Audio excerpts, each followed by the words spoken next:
Hello दोस्तों, आप सभी का स्वागत है हमारे यूट्यूब चैनल एसएससी कोचिंग पे। दोस्तों, आज की क्लास हम लोग यूपी ट्रिपल एससी पीईटी 2025 के लिए हम लोग जीके जीएस की यह क्लास देख रहे हैं और यह रामबाण सीरीज हम लोग कर रहे हैं। इसमें बहुत मोस्ट इम्पॉर्टेंट प्रश्न है जो कि यूपी ट्रिपल एससी पेट के एग्जाम में यह प्रश्न पूछे भी गए हैं, तो यह प्रश्न जरूर आने की संभावना रहती है ऐसे प्रश्नों की। तो चलिए हम लोग स्टार्ट करते हैं आज का पहला प्रश्न, और आप लोग एक बार वीडियो को लाइक शेयर जरूर कर दीजिएगा। चलिएगा आज का पहला प्रश्न करते हैं। देखिएगा, उत्तर प्रदेश में आयोजित कंपिल मेला किस समुदाय से जुड़ा है? तो उत्तर प्रदेश में आयोजित कंपिल मेला जो है यह किस समुदाय से जुड़ा है? तो सबसे पहले तो यह बात की जाए कि कंपिल मेला यह कहाँ पे लगता है, तो यह याद रखना, कंपिल स्थान जो है यह फर्रुखाबाद में, ठीक ना, फर्रुखाबाद में यह स्थान है, फर्रुखाबाद में यह मेला लगता है। और यह किस धर्म से जुड़ा है, तो यह याद रखना जैन समुदाय से जुड़ा है। और यह जो कंपिल है स्थान जो है यह जैन धर्म के 13वें तीर्थंकर जो थे विमलनाथ की जन्म स्थली है, ये भी बात याद रखना। ठीक, चलिएगा आगे चलते हैं नेक्स्ट क्वेश्चन पे। सेकेंड क्वेश्चन देखिएगा, सिराजुद्दौला किस युद्ध में अंग्रेजों से पराजित हुआ था? सिराजुद्दौला यह याद रखना अंग्रेजों से पराजित हुआ था किस युद्ध में? यह ईस्ट इंडिया कंपनी से पराजित हुआ था। और ईस्ट इंडिया का नेतृत्व कौन कर रहा था, तो ये भी बात याद रखना, रॉबर्ट क्लाइव इसके नेतृत्व कर रहे थे। और यह किस युद्ध में हारा थे? यह सिराजुद्दौला हारा था, तो वहाँ पे प्लासी का युद्ध था। यह कब हुआ था, ये भी बात याद रखना, 23 जून, ठीक ना, 23 जून यह हुआ था 1757 को, ठीक ना, ये भी बात याद रखना। आगे चलते हैं नेक्स्ट देखिएगा, भारतीय संघ के कितने राज्य बांग्लादेश के साथ अपनी सीमा साझा करते हैं? तो यह आपसे पूछा जाएगा। तो भारत के कितने राज्य हैं जो बांग्लादेश के साथ सीमा साझा करते हैं? यह प्रश्न जरूर आने की संभावना यहाँ से रहती है। तो देखिएगा, यह प्रश्न याद रखना, 5 राज्य जो हैं, 5 राज्य हैं यह बांग्लादेश के साथ सीमा साझा करते हैं भारत के। यह प्रश्न यहाँ से जरूर पूछा जाता है। तो यह याद रखना, कौन कौन राज्य हैं? पश्चिम बंगाल, असम, मेघालय, त्रिपुरा, मिजोरम, ये आप याद रखना। और त्रिपुरा जो राज्य है यह बांग्लादेश से तीनों तरफ से घिरा हुआ है, ये भी बात याद रखना।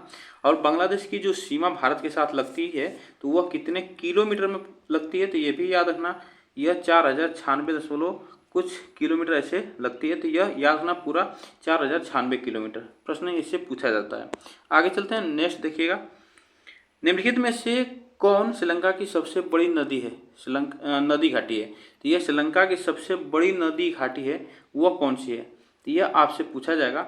देखिएगा, श्रीलंका की जो नदी घाटी है वह महाबेली गंगा है, ठीक ना, महाबेली गंगा है, जिसकी लंबाई 335 किलोमीटर है, 335 किलोमीटर है। यह प्रश्न यहाँ से पूछा जाएगा। श्रीलंका की राजधानी क्या है? तो यह याद रखना जयवर्धनपुरम है, यह भी प्रश्न पूछा जाएगा। आगे चलते हैं, निम्नलिखित में से कौन सी घटना की प्रक्रियाओं में भारत छोड़ो आंदोलन शुरू किया गया था? तो यह कौन सी घटना की प्रक्रियाओं में भारत छोड़ो आंदोलन शुरू किया गया था? तो यह याद रखना, क्रिप्स मिशन की विफलता, ठीक ना, क्रिप्स मिशन की विफलता पर यह शुरू किया गया था। यह प्रश्न यहाँ से पूछा जाएगा, यह प्रश्न। और क्रिप्स मिशन की विफलता में 1900 यह कब हुआ था? क्रिप्स मिशन जो हुआ था यह 1942 में, 1942 में, ठीक ना, 1942 में इसका विफल शुरू हुआ था, यह क्रिप्स मिशन की विफलता के कारण। आगे चलते हैं नेक्स्ट देखिएगा, उत्तर प्रदेश के निम्नलिखित जिलों में से कौन सा नेपाल के साथ सीमा साझा नहीं करता है? तो कौन सा जो है वह नेपाल के साथ सीमा साझा नहीं करता है? तो वह याद रखना, यहाँ पे नेपाल के साथ जो सीमा साझा करता है, बलरामपुर करता है नेपाल के साथ सीमा साझा, श्रावस्ती करता है, लखीमपुर खीरी करता है, जो कुशीनगर है यह सीमा साझा नहीं करता है। नेक्स्ट देखिएगा, आगे चलते हैं, निम्नलिखित में से किनके द्वारा 1857 की क्रांति की शुरुआत की गई थी? तो 1857 की क्रांति यह शुरुआत हुई थी 10 मई, याद रखना, 10 मई 1857 को, ठीक ना, 10 मई 1857 को कहाँ से शुरू हुआ था? तो यह मेरठ से शुरू हुआ था, ठीक ना, मेरठ से शुरू हुआ था और इसकी शुरुआत सिपाहियों ने किया था। चलिएगा आगे चलते हैं नेक्स्ट क्वेश्चन पे, जब सुभाष चंद्र बोस ने भारतीय राष्ट्रीय कांग्रेस के अध्यक्ष पद से इस्तीफा दिया तो इस पद का प्रस्ताव किसे दिया गया था? तो यह आपको बताना है, भारतीय राष्ट्रीय कांग्रेस के अध्यक्ष पद से इस्तीफा दिया था, तो यह इस पद का प्रस्ताव किसे दिया गया था? तो ये भी बात याद रखना, डॉक्टर राजेंद्र प्रसाद को, ठीक ना, डॉक्टर राजेंद्र प्रसाद को दिया गया था, ये प्रश्न पूछा जाता है। और सुभाष चंद्र बोस ने ये भारतीय राष्ट्रीय कांग्रेस के 2 अधिवेशन में अध्यक्षता की थी, किए थे 1938 में और 1939 में। 1938 का अधिवेशन यह हरिपुरा में हुआ था, हरिपुरा गुजरात में हुआ था। और यह 1939 का अधिवेशन यह त्रिपुरी में हुआ था, त्रिपुरी में हुआ था, ये भी बात याद रखना। चलिएगा आगे चलते हैं नेक्स्ट क्वेश्चन पे। निम्नलिखित में से भारतीय संविधान में क्या राज्य सूची में शामिल नहीं है? तो यह राज्य सूची में शामिल नहीं है, यह इसमें से आपको बताना है। इसमें से याद रखना, जो राज्य सूची में शामिल नहीं है, दंड प्रक्रिया संहिता जो है यह राज्य सूची में नहीं शामिल है, ठीक ना। यह पुलिस कानून की और व्यवस्था कारागार यह राज्य सूची में शामिल है। चलेगा आगे चलते हैं नेक्स्ट क्वेश्चन देखिएगा। यहाँ से प्रश्न पूछा जाता है और यहाँ से एक और प्रश्न पूछा जाएगा कि भारतीय संविधान में कितने सूचियाँ दी गई हैं? तो यह याद रखना कितनी सूचियाँ हैं, एक संघ सूची है, एक राज्य सूची है, एक समवर्ती सूची, यह 3 सूचियाँ हैं, ये भी बात याद रखना। चलेगा आगे चलते हैं। दिल्ली सल्तनत के निम्नलिखित राजवंशों में से किसने सबसे कम अवधि तक शासन किया था? तो दिल्ली सल्तनत पे किसने किसने शासन किया था, ये भी आपको जानना जरूरी है। और सबसे अधिक कौन शासन किया था, कौन सबसे कम किया था, ये भी आपको याद रखना होगा। तो देखिएगा सबसे कम जो किया था यह खिलजी वंश जो था, यह सबसे कम किया था। यह 1290 से 1320 तक यह शासन किया था, यह सबसे कम किया था। और सबसे लंबी अवधि में कौन किया था, ये प्रश्न पूछा जाता है एग्जाम में, तो ये भी आपको बताना है, ठीक ना। तो इसमें आप याद रखना सबसे लंबी अवधि की बात की जाए तो यह तुगलक जो वंश था, ये भी बात याद रखना, तुगलक जो वंश था यह सबसे लंबी अवधि तक यह यहाँ पे राज किया था, राजवंश किया, यहाँ पे शासन किया था दिल्ली पे। ये प्रश्न पूछा जाता है, यह कब से? तो यह 1320 से यह 1414 तक, ठीक ना। 1320 से 1414 तक यह शासन किया था, सबसे लंबी अवधि तक दिल्ली सल्तनत पे। और यहाँ से पूछा जाता है कि कौन कौन शासन किया है, ये भी प्रश्न आपको जानना जरूरी होगा। तो यह याद रखना गुलाम वंश, ठीक ना, गुलाम वंश शासन किया था। उसके बाद खिलजी वंश, उसके बाद तुगलक वंश, उसके बाद सैयद वंश, ठीक ना, सैयद वंश, उसके बाद आता है लोधी वंश, ठीक ना, लोधी वंश, यह आपसे पूछा जाता है, तो ये भी बात याद रखना। इसमें ऑप्शन जो हमारा सही होगा, ये ऑप्शन यहाँ पे सही होगा। चलिएगा आगे चलते हैं। हड़प्पा के एक बंदरगाह का नाम लिखिए। हड़प्पा के एक बंदरगाह नाम आपको बताना है, इसमें कौन था? तो यह याद रखना, यह सिंधु घाटी सभ्यता का सबसे एक बड़ा बंदरगाह, एकमात्र बंदरगाह था, वह कौन था? तो लोथल, ठीक ना। यह सिंधु घाटी सभ्यता का एकमात्र बंदरगाह था, कौन सा? लोथल। आगे चलते हैं नेक्स्ट देखिएगा, नेक्स्ट क्वेश्चन पे। किस आंदोलन के दौरान तिरंगा झंडा लाल, हरा और पीला डिजाइन किया गया था? तो यह आपको बताना है किस आंदोलन के दौरान यह झंडा तिरंगा लाल, हरा, पीला यह डिजाइन किया गया था। तो यह याद रखना स्वदेशी आंदोलन के दौरान, ठीक ना, स्वदेशी आंदोलन के दौरान किया गया था। आगे चलते हैं नेक्स्ट देखिएगा। उत्तर प्रदेश के निम्नलिखित किस ऐतिहासिक मेले में हिंदू और मुसलमान दोनों आते हैं? यह उत्तर प्रदेश से संबंधित क्वेश्चन है। यह किस मेले में हिंदू और मुसलमान दोनों आते हैं, किस मेले में? यह याद रखना नौचंदी मेला, ठीक ना। नौचंदी मेला जो है यह हिंदू मुस्लिम एकता का प्रतीक है। और यह किस जिले में लगता है? यह मेरठ जिले में, ठीक ना, उत्तर प्रदेश के मेरठ में नौचंदी मेला लगता है, ये भी बात याद रखना। आगे चलते हैं। खलीफा की अस्थायी शक्तियों की रक्षा के लिए मार्च समिति का गठन किया गया था, में बॉम्बे में एक खिलाफ था। तो इसमें आपको बताना है यह खिलाफ था, तो इसमें याद रखना 1919 में यह गठन किया गया था, उसमें बॉम्बे एक खिलाफ था। आगे चलते हैं नेक्स्ट देखिएगा। निम्नलिखित में से कौन भारत में सबसे पुराना वलित पर्वत है? सबसे पुराना वलित पर्वत की बात की जाए तो यह याद रखना अरावली पर्वतमाला है, ठीक ना। अरावली पर्वतमाला सबसे पुराना पर्वत है। आगे चलते हैं। काकोरी षड्यंत्र केस में प्रधान आरोपी पंडित राम प्रसाद बिस्मिल को उत्तर प्रदेश के किस शहर में फांसी दी गई थी? यह किस शहर में फांसी दी गई थी? तो यह आपसे पूछा है। तो यह याद रखना यह गोरखपुर में फांसी दी गई थी, ठीक ना, गोरखपुर में फांसी दी गई थी। और 9 अगस्त 1925 को यह काकोरी षड्यंत्र हुआ था, यह कांड हुआ था, ये भी बात याद रखना। आगे चलते हैं नेक्स्ट देखिएगा। निम्नलिखित में से किस वर्ष वर्तमान उत्तर प्रदेश का प्रायः संपूर्ण क्षेत्र बंगाल प्रेसिडेंसी से अलग करके आगरा प्रेसिडेंसी के अधीन कर दिया गया था? तो यह आपको बताना है, अधीन कर दिया गया। तो यह आपको बताना है इसमें कौन सा ऑप्शन यहाँ पे सही होगा, ठीक ना। इसमें कौन सा ऑप्शन सही होगा? तो इसमें याद रखना 1834 ऑप्शन यहाँ पे सही होगा। चलिएगा नेक्स्ट देखिएगा, क्षेत्रफल की दृष्टि से भारत का सबसे छोटा केंद्र शासित प्रदेश कौन सा है?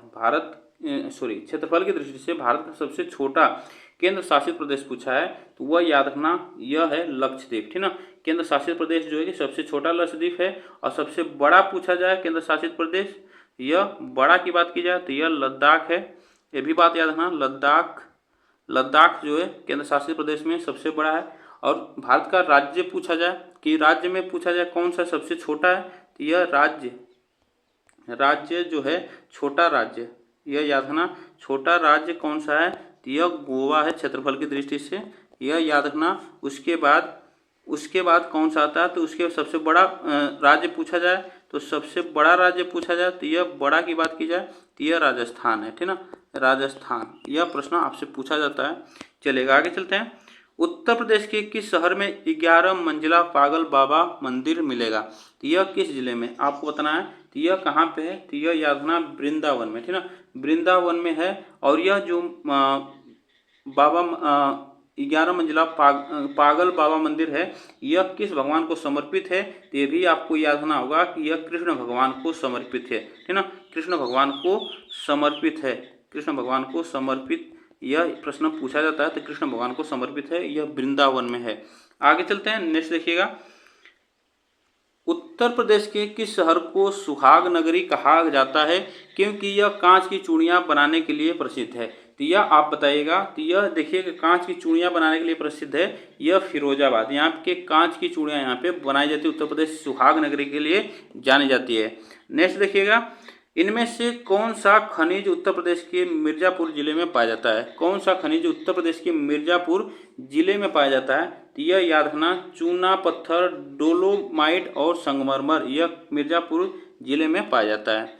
आगे चलते हैं, उत्तर प्रदेश के किस शहर को भारत की सांस्कृतिक राजधानी के रूप में जाना जाता है? तो उत्तर प्रदेश के यह कौन से शहर है जो सांस्कृतिक राजधानी के रूप में जाना जाता है?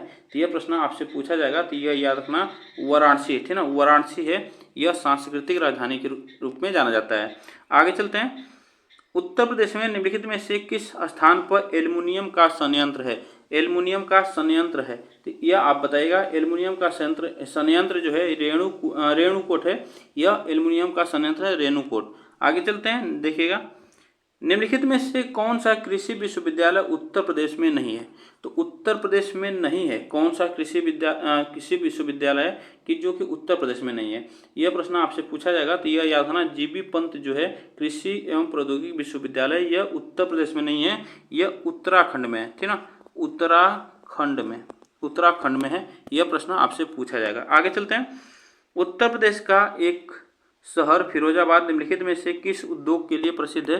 तो यह किस उद्योग के लिए प्रसिद्ध है, ये प्रश्न आपसे पूछा जाएगा। तो यह कांच उद्योग के लिए, ठीक ना, कांच उद्योग के लिए प्रसिद्ध है। आगे चलते हैं, उत्तर प्रदेश का लखनऊ शहर निम्नलिखित में से किस हथकरघा उत्पादन केंद्र के लिए प्रसिद्ध है? यह आपको बताना है। तो इसमें याद रखना यह चिकनकारी के लिए, ठीक ना, चिकनकारी के लिए लखनऊ शहर प्रसिद्ध है। यहाँ पे कढ़ाई चिकनकारी जो होती है, यह कढ़ाई यहाँ पे सूट बनाई जाती है, यहाँ पे डिजाइन की जाती है, अलग अलग तरह के डिजाइन होते हैं कपड़ों पर, यह भी बात याद रखना। आगे चलते हैं, निम्नलिखित में से किस बंदरगाह को डायमंड हार्बर के नाम से जाना जाता है? डायमंड हार्बर के नाम से जाना जाता है। तो यह याद रखना हल्दिया बंदरगाह, यह कहाँ पे है? तो पश्चिम बंगाल में, ठीक ना, पश्चिम बंगाल में है, पश्चिम बंगाल में, यह प्रश्न आप याद रखना। आगे चलते हैं नेक्स्ट देखिएगा, भागीरथी नदी पर निर्मित टिहरी बांध निम्नलिखित में से किस राज्य में अवस्थित है? टिहरी बांध निम्नलिखित में से किस राज्य में अवस्थित है? यह याद रखना, तो यह उत्तराखंड में है। कहाँ पे? उत्तराखंड में अवस्थित है, भागीरथी नदी पे। नेक्स्ट देखिएगा, वेद विज्ञान केंद्र उत्तर प्रदेश के किस जिले में स्थापित किया जा रहा है? तो यह याद रखना स्थापित किया जा रहा है, तो यह कहाँ पे स्थापित किया गया? तो यह सीतापुर में, ठीक ना, सीतापुर में स्थापित किया गया है। आगे चलते हैं, निम्नलिखित में से किस स्थान पर वर्ष 2025 में भारत का सबसे ऊंचा माल खुलेगा? तो यह सबसे ऊंचा माल यह खुलेगा 2025 में। तो यह प्रश्न आप याद रखना, नोएडा में, ठीक ना, नोएडा में ऑप्शन यहाँ पे सही होगा। नेक्स्ट देखिएगा, सर्वोच्च न्यायालय प्रकार की याचिका रीट जारी कर सकता है। सर्वोच्च न्यायालय जो है कितने प्रकार की याचिका या रीट जारी कर सकता है? यह प्रश्न आपसे पूछा है। तो यह याद रखना, 5 प्रकार के, ठीक ना, 5 प्रकार के रीट जारी याचिका यह कर सकता है, सर्वोच्च न्यायालय जारी कर सकता है। अनुच्छेद 245 के अनुसार संसद का कार्य क्या है? अनुच्छेद 245 के अनुसार संसद का कार्य क्या है, यह आपको बताना है। तो संसद का कार्य आपसे पूछा जाएगा कि यह कानून बनाना, ठीक ना, कानून बनाना कार्य है। नेक्स्ट देखिएगा, भारत में किस दिन को संविधान दिवस के रूप में मनाया जाता है? संविधान दिवस की बात की जाए तो यह 26 नवंबर, ठीक ना, 26 नवंबर 1949 को, यह याद रखना, संविधान को यह 26 नवंबर 1950 को यह अपनाया गया था। यह इसी दिन 26 नवंबर को ही इसे संविधान दिवस के रूप में मनाया जाता है या विधि दिवस के रूप में मनाया जाता है, यह प्रश्न आपसे पूछा जाता है। उसके बाद 26 जनवरी, ठीक ना, 26 जनवरी 1950 को, ठीक ना, 26 जनवरी 1950 को यह संविधान लागू हुआ था। यह प्रश्न आप याद रखना। चलेगा, आगे चलते हैं।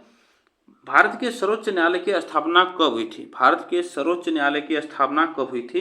तो भारत के सर्वोच्च न्यायालय की बात की जाए तो यह इसकी स्थापना 26 जनवरी 1950 को हुई थी, 26 जनवरी 1950 को। आगे चलते हैं, भारत के संविधान की कौन सी अनुसूची संघ सूची, राज्य सूची और समवर्ती सूची प्रदान करती है? तो वह कौन सी सूची है, यह आपको बताना है। तो इसमें याद रखना, वह 7वीं अनुसूची, ठीक ना, 7वीं अनुसूची ऑप्शन यहाँ पे से होगा, 7वीं अनुसूची। नेक्स्ट देखिएगा, भारत के संविधान का कौन सा भाग नागरिकों के कर्तव्यों से संबंधित है? तो यह आपको बताना है ना, कौन सा भाग नागरिकों के कर्तव्य से संबंधित है? तो यह प्रश्न याद रखना, भाग 4A, ठीक ना, भाग 4A ऑप्शन यहाँ पे सही होगा। आगे चलते हैं, संविधान का कौन सा अनुच्छेद वित्तीय आपातकाल से संबंधित है? वित्तीय आपातकाल से संबंधित है, यह आपको बताना है। वित्तीय आपातकाल से संबंधित जो अनुच्छेद है 360 है। आगे चलते हैं, देखिएगा, दादर और नगर हवेली भारत के किस उच्च न्यायालय के अधिकार क्षेत्र में आता है? यह किस उच्च न्यायालय के अधिकार क्षेत्र में आता है? तो वह याद रखना, बम्बई उच्च न्यायालय, ठीक ना, बम्बई उच्च न्यायालय के अधिकार क्षेत्र में आता है। आगे चलते हैं, निम्नलिखित में से कौन सा राज्य नेपाल को भूटान से अलग करता है? कौन सा राज्य है यह नेपाल को भूटान से अलग करता है? तो यह याद रखना, सिक्किम। आप याद रखना कि यहाँ से इस तरह जो है ऊपर यहाँ पे नेपाल है और यहाँ पे ये अंगूठे टाइप जो है यहाँ पे सिक्किम है, उसके बाद यहाँ पे भूटान है, ठीक ना। तो यह याद रखना, इस तरह यहाँ पे इस तरह जो है यह नेपाल है, उसके बाद यह भूटान है और यह नेपाल है, अब बीच में क्या, सिक्किम है। यह प्रश्न यही अलग करता है नेपाल और सिक्किम भूटान को, यह प्रश्न आपसे पूछा जाता है। आगे चलते हैं, कौन सा अनुच्छेद स्वतंत्रता के अधिकार को सुनिश्चित करता है? तो कौन सा अनुच्छेद स्वतंत्रता के अधिकार को सुनिश्चित करता है?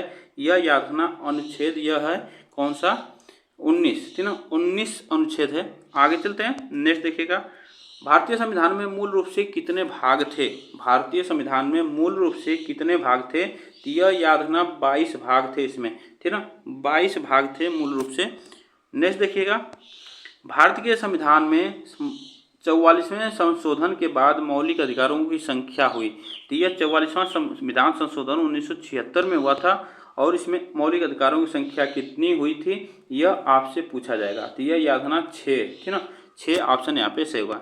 आगे चलते हैं, भारतीय संविधान की प्रस्तावना में 3 प्रकार के न्याय हैं, निम्नलिखित में से किस प्रकार का न्याय इसमें शामिल नहीं है? तो यह किस प्रकार का न्याय इसमें शामिल नहीं है पूछा है।